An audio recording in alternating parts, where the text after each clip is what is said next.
Today we're at Mount Ephraim with Sarah from The Garden Creative. Sarah designed my own garden and transformed it into a place that feels whimsical, romantic and completely me. And now we're going to wander through these gardens together and explore what makes a place come alive and why some spaces seem able to change how we feel. So Sarah, as we start walking around the beautiful Mount Ephraim gardens, what sort of thing draws you to a place like this?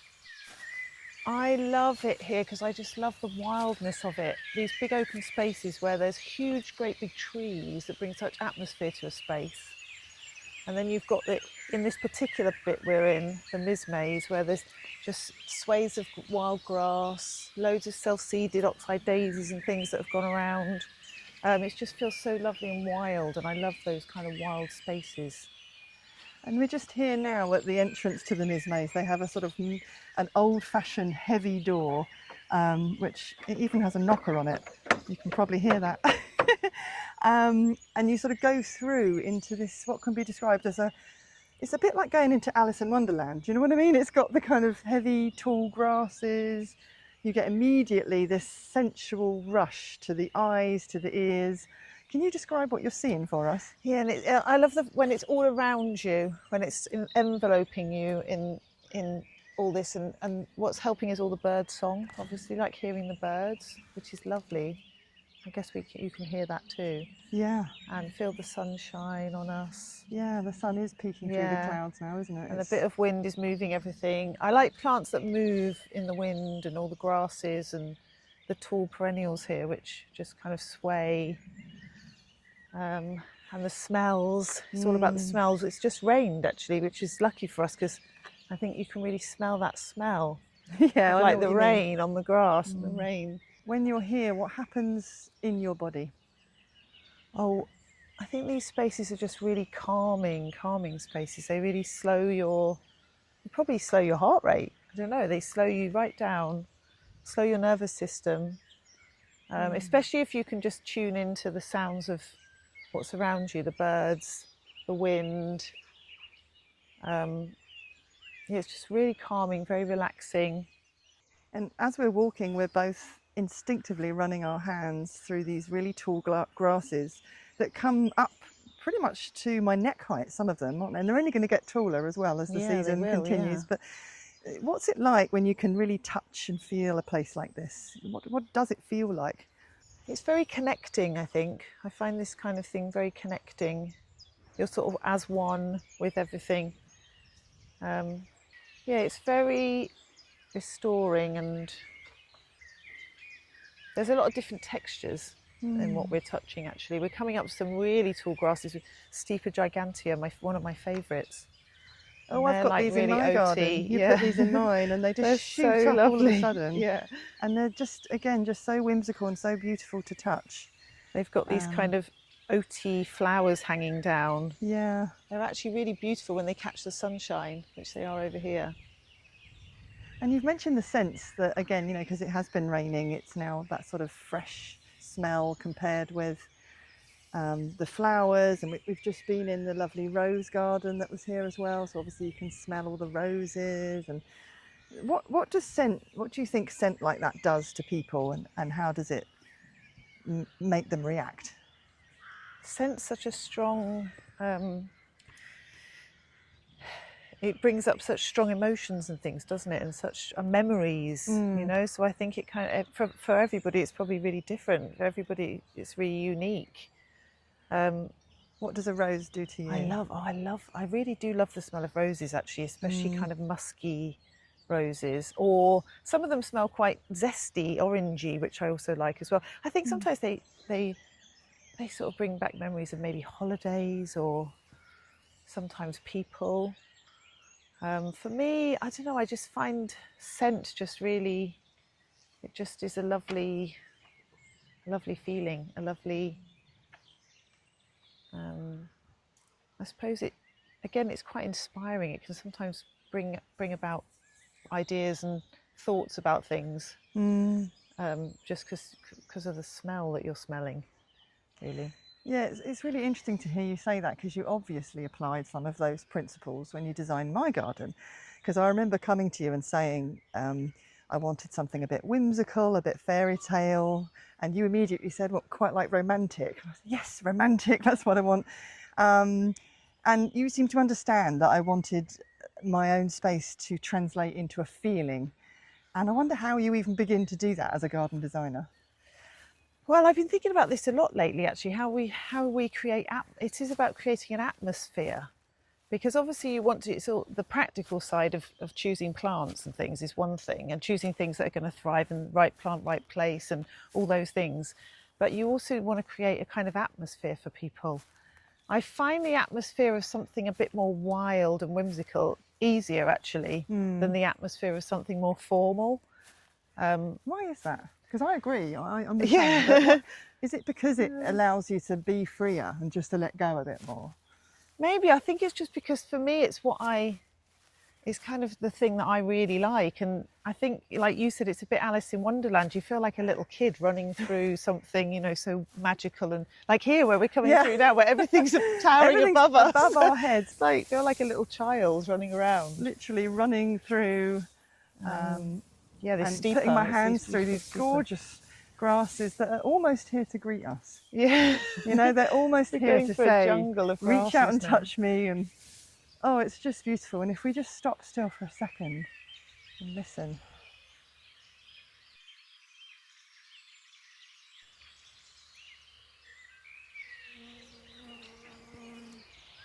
It's even buzzing insects, which is great. Buzzing bees. Yeah. In fact, I just had a bee land on my jacket and Sarah expertly took it off with her own finger without getting scared. She's clearly a gardener, done this before, and placed it so carefully and gently onto a bush, which feels like we've been welcomed into this garden and rewarded having saved the bee. But you know, what makes a place like this, in your opinion, feel magical, and not just, oh, it's pretty and it's beautiful, but where does this magic come from? There's so many layers, I think. I mean, here we're so fortunate. I mean, obviously, some long time ago, somebody and people planted these amazing trees. So we've got these huge trees all around us here, with all different colour foliage and different shapes and textures. And so obviously the bird life here is great. And that is really lovely, because as you look around, they're all sort of towering above you and around you, creating such a lovely atmosphere. And then beneath, with all this planting that's very free, very natural, I suppose. It's that natural feeling of a enhanced natural landscape, really. So you're not fighting what would have been there anyway. Yeah, exactly. It's working with the land. Yeah. And a lot of these grasses and things they've used here aren't actually native, but they have the feeling of that. Yes. And they're mixed in with that. And then you've got all these native things which are self-seeded through. And so what textures then create romance? I think it's just always about using a good contrast of textures. So you've got soft things next to maybe something a bit bolder. I think with romantic kind of textures, you're thinking of lots of soft kind of textures together. Not so much spiky, I think, probably, but then maybe some nice big soft blousy things like roses and peonies and things. Very romantic, and they're very soft and open kind of shapes. It's really interesting to hear you say that, because as we're walking through, we're now coming to a bit in the Mismaze that's very soft, lots of different grasses, lots of different heights, but also there's some magnificent, I want to say lupins. Lupins, yeah, you're right, yeah, lupins. Excellent, I can identify a lupin. Yeah. But you can, you know, they are quite spiky actually, but because they're among all the softness, it just works. Yeah, exactly. And and in these kind of plants here, you've got sort of quite sharp, well, this one's a good, actually this is a good example, because this is lovage. And the shapes of the leaves are quite spiky in a way, I suppose, but they go so well with all the grasses around and all the soft textures around them. And soon they're going to have really, really tall, huge, tall flowers that will be right above us, maybe 2.5 meters or something. Wow. So they'll be, further on into summer, they'll be really great. Do you think we've forgotten how to notice? Yes. I think God, I spend so much time, especially this time of year, is like a gift when you go outside in the garden. If you're lucky enough to have a garden, or, you know, any green space, and just to stand and listen to the birds, feel the sunshine, hear the wind. I just think it would be a cure for all ills. I really do. I sometimes just think, why don't people do this more? Why don't people just stop and and watch and feel. And I think we have forgotten how to do that, especially in a busy world, and especially in places where there isn't as much access to green space and it's all man-made. Yeah, butterflies. It landed on you. It landed on me. Look, I've got bees and butterflies. We're loving you today. Amazing. Oh, yeah, and even here, look, look at this little amazing moth in here. Oh yeah. This tiny red. Oh yes. Oh gorgeous. Actually, I need my glasses because it's very small. Oh no, it's a beetle. Oh wow. I've never seen one like that actually. Yeah. It's gorgeous. It's about the red and size black. of a small It fingernail. looks actually a little bit like, it might be a ladybird, a young ladybird, because it looks like it's a bit between the stages of. It's black and it's got these beautiful red markings, not quite spots, almost like a grid, isn't it? Yeah. Do you think that's a young ladybird? It might be, yeah, because that's incredible. It might be. Although it might be.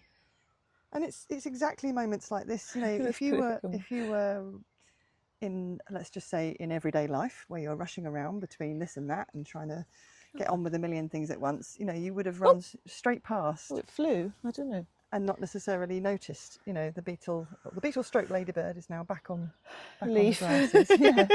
But you know, it's sort of, what can gardens teach us about slowing down?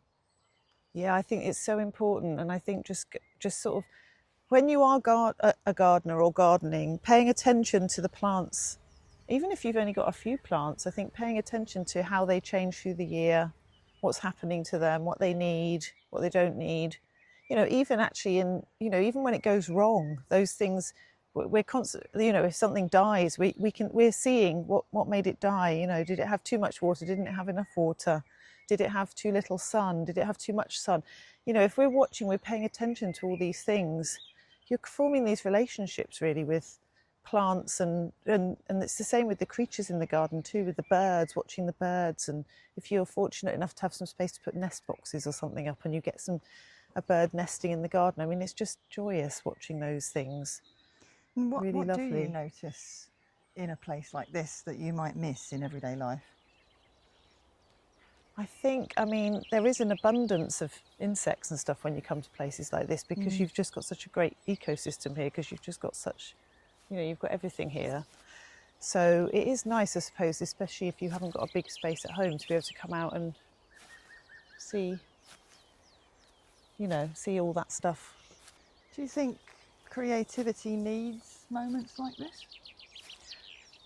Yeah, I think creativity definitely needs time away from sort of computers, and even maybe, you definitely need time and space to think, be re-energised by things.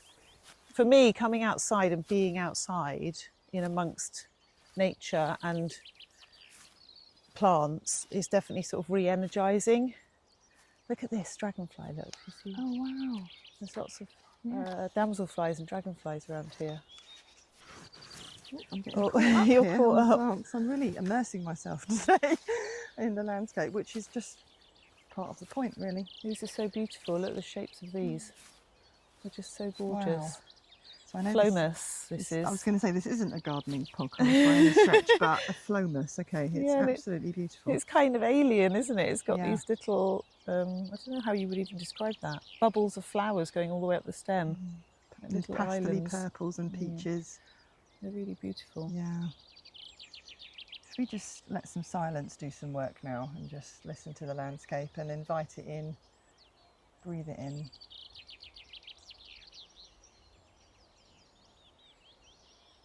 So Sarah, where do ideas come from for you? A lot of actually what I do is quite practical. So when I first sit down, I have to be quite practical with how I lay something out and where, all that. And so that's why I think recently I've been thinking a lot about atmosphere, because that is the truly creative part, really, is once you've got all the practical part sorted out, where you're going to have everything in the paths and that people can get around the garden and it's doing what it needs to do, how you create that beautiful atmosphere. And I think that does come for me from sort of being in natural places, really. I get it a little bit from seeing other people's designs or, Chelsea gardens or things like that, but often they're not. They do create a beautiful atmosphere in those things, but they're only for a small amount of time.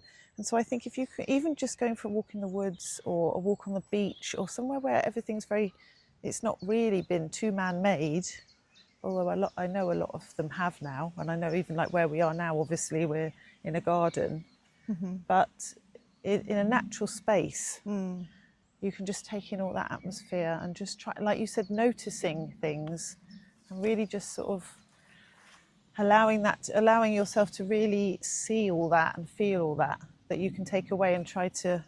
I think it's sort of, when you're trying to create, you don't, it's sort of in the unconscious, isn't it? You want it to be coming from your unconscious. You don't want it to sort of be coming from the practical. The practical side is the brain side, and the atmosphere side is hopefully coming from sort of an emotional response to something. I love that, because Yeah, I try to do the same thing in my photography. You know, it's very easy to think, I want to photograph this and it's going to look like that, but in the moment you have to let flow come in. You have to let all your ideas go, let the brain relax. Yeah, exactly. Let your body take yeah, over, let your heart take over. And it must be a similar thing in garden design. How do you know when a design is right and when you're ready to say, yep, this is what is going to give you the feeling that you need? I think I like a bit of geometry actually at the beginning of the design. So once I've got the shapes right, I think on the page, so the scale plan and the shapes are right for the garden, that's really pleasing, I think, once you've got that right. And then the plants, I suppose the gardens, well, it's more than two things really, but there's the flat, the sort of, if you were looking at it from above, the layout, and then all the things that come up from the ground. You know, your things that are going up. Yeah, the 3D element in all the plants is sort of the other thing. And that's where you're trying to create all this different textures. So when you're choosing plants, I want to choose plants that have got, I don't want to put too many similar textures together. You know, I want to break them up with different textures, different feels. A lot of the time the flowers are actually not necessarily going to be there for a long, long time. So the texture of the foliage is sort of the more important thing, really. The colours and textures of the foliage, and then the flowers. But then you've got in here, and I think it's done it naturally, really, but we're looking all the way around, and oxeye daisies, which are white and tall, have seeded themselves all the way around. So you've got this continual flow of those going through everything else. And that's kind of what you need in the garden as well. You need something that ties everything together. And the grasses are doing it over there as well, actually. Those lovely tall steepers are doing it over there. So yeah, I feel happy then. But obviously when you first plant a garden as well, you've got to wait for it to grow. 2 or 3 years in, 3 years in plus is when hopefully they look really good, and you can go back and think, yeah, this is looking great now, and how I have envisaged it. That's exactly true. It takes a bit of waiting when you did at my the beginning. garden 2 years ago, I think. Yeah. So the next summer will be the 3rd year, and it's now starting to look and feel, more importantly, exactly as I'd envisaged. It does take a little bit of patience. It does. Which is the key to gardening, I think. Yeah. So what would you say to someone who does feel pretty disconnected, perhaps from their own life and even from nature? What advice could you give to them? I would say go somewhere where there's a green space, wherever you can find a green space, a park or something, and sit somewhere, walk somewhere if you want, but sometimes just sit and just watch what's going on in the green space. Not people, just watch nature, just watch the insects. You'll be amazed at what you can see, like micro, you know, what's going on at a micro level if you just sit and watch some planting for a while. And it's just so, and try and listen to the birds, and try to, you know, take some sort of, you know, breathe deeply, and any thoughts that are coming into your mind that are of other things, just let them, you know, drift off. Just bring yourself back all the time to like the sound of the birds, the sound of the wind. I just think it's so good for us. There's that dragonfly again flying around us.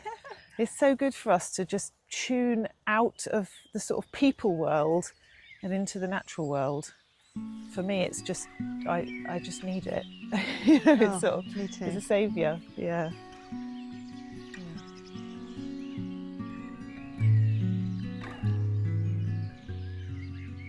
Today, walking through Mount Ephraim with Sarah, what stays with me is the idea that beauty isn't just something we simply look at, it's something we participate in. Maybe the places that make us feel most alive aren't asking us to do more at all. Maybe they're simply inviting us to notice. This is where we come alive.